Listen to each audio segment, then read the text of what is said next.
Hi guys, welcome to another beer review. Recently I was at another beer tasting event at Birretta for Mike's Wanderlust. I have already covered the Session Pale Ale, even though I will be revisiting that beer review because it tasted different. I went into that when I did my little update video. But yeah, went to an event for Mike's Wanderlust. And Mike, the head brewer, was there as well. And we tried the Session Pale Ale, the Indian Pale Ale, the mild porter, and a doppelbock that he's produced, which is going to be sold pretty soon. All of the beers fantastic. My favourite was the Indian Pale Ale. Well, actually no, it's the doppelbock because I absolutely love doppelbocks. But one of my favourites was the Indian Pale Ale, which I've got right here. So yeah, if you want to find out more about Mike's Wanderlust and Birretta, links are down below. So yeah, the beer in question. Really nice simple crown on that one. Really enjoyed the logo for Mike's Wanderlust, and that would be great on a t-shirt. You've got a nice label on the neck and then a really nice label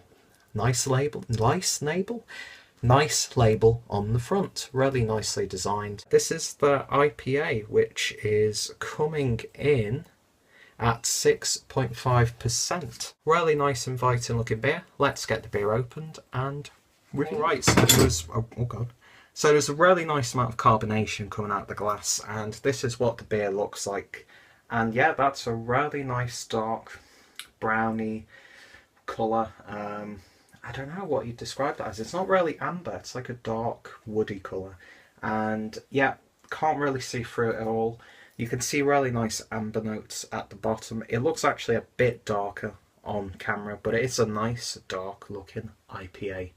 And this poured with a small, I'd say 1 finger's worth of tan coloured head. But yeah, very nice and appetising, especially in a glass like this. And yeah, really pretty looking beer. So let's give it a sniff. You're really getting like a malty character right up front.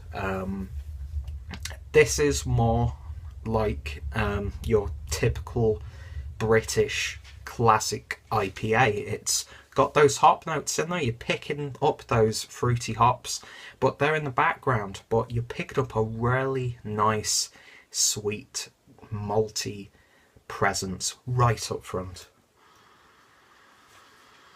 But then it goes into that really nice, zingy, but toned down hop note. And yeah, it smells absolutely fantastic. Like a chewy toffee. It really reminds me of like a really nice toffee with an ever so slight hint of licorice as well. So it looks great, it smells great. Let's give it a taste. Cheers.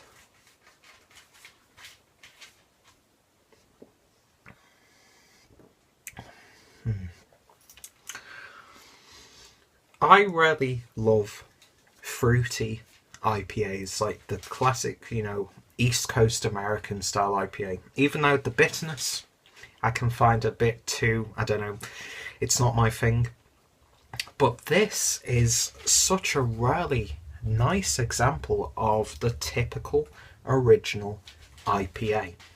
You've got really nice spicy caramel notes there. It's really nice and malty. But you're getting really nice bitter fruit notes right on the back. And yeah, this, considering that it's a relatively small operation, this tastes like this has been in production for a long time. He's really nailed the style down on this one, and I'm loving like the toffee bitterness that you've got left in the mouth. Still got a little bit left, so I'll pour that in, see if it changes anything. Let's have another taste.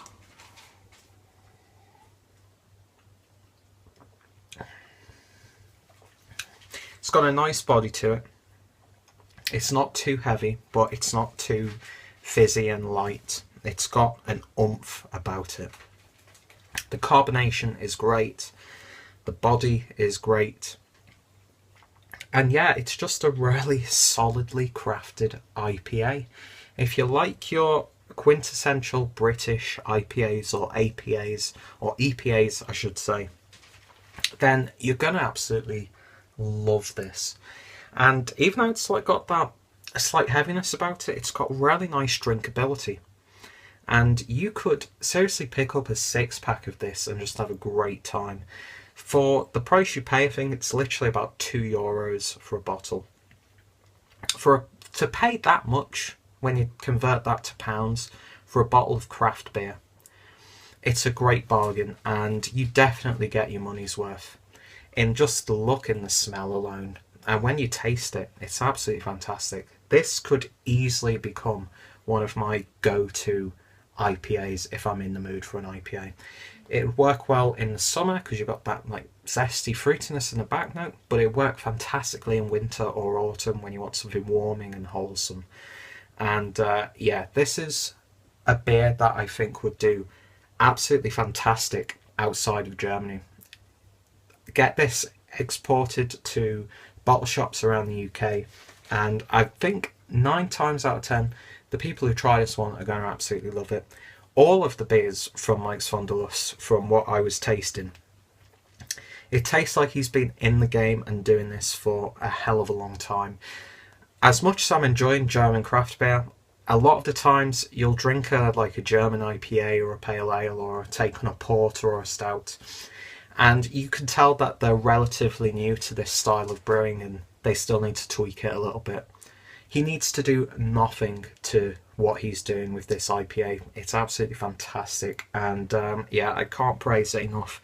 Mike was a great guy as well, really upfront. He was just telling me about his brewery, telling me about some of his favourite beers and his plans.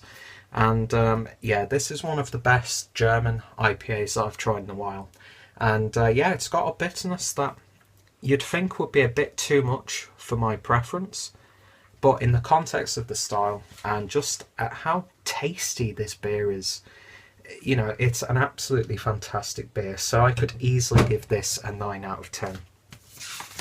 And yeah, just quickly looking at what he suggests you eat this with, food pairing wise: a lamb curry, cheeseburger, like a nice piece of meat, and also like apple cake or apple pie, I should say, that sort of thing. It's very versatile, and yeah, absolutely fantastic beer. If you can possibly try this one, give it a go. If you ever come across it, if you find yourself in Germany or Bavaria especially, and you go to like a bottle shop in Munich or wherever, and they're selling this, do yourselves a favour and try it. And yeah, it almost rivals some of the IPAs, the well-established IPAs that you can pick up back in the UK. He's really nailed down the style. And yeah, he's done a really great historic beer style justice. And yeah, for €2 a bottle, it's bargain of the century. You're getting really high quality beer. And yeah, I've tooted his horn enough. So yeah, if you want to find out more about Mike's Wanderlust, links will be down below. If you want to check out my session pale ale review that I did, links down below. But bear in mind, I think my palate might have been affected before trying it, because it tasted completely different when I was at the event. And yeah, so I will be revisiting that one. And yeah, check out my other EPA, IPA reviews down below. Subscribe to the channel, and yeah, if you've tried this beer, if any of you guys who subscribe to German, let me know your thoughts, opinions. What's your favourite IPA? What's your favourite style of IPA? And yeah, thanks for watching, guys, and I shall see you in the next video. Cheers.